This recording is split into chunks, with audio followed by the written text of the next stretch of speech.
وایستا پلی دو مثل تراش سو سکنا خواږه مرجانه الله دې ترکې ډېر ژوندونه.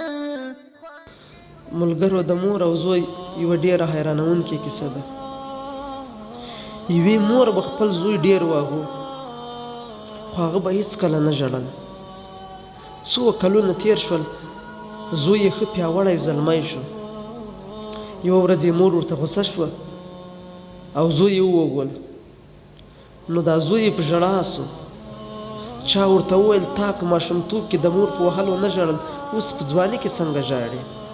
هغه ورته وویل نه، په دې مې ونه ژړل چې هغې زه ووهلم، بلکې په دې مې وژړل چې هغه ډېره کمزورې شوې ده او د هغې په وهلو زما مخ هېڅ درد ونه کړ، بلکې پوهېږم د هغې لاس به درد کړی وي او داسې راته ښکاري چې د لاسونو سکه یې ختمه شوې ده. نو ځکه مې وژړل چې د هغې د ژوند شېبې پر کمېدا دي او راته ښکاري لکه دا د جنت دروازه چې زما پر مخ تړله کېږي.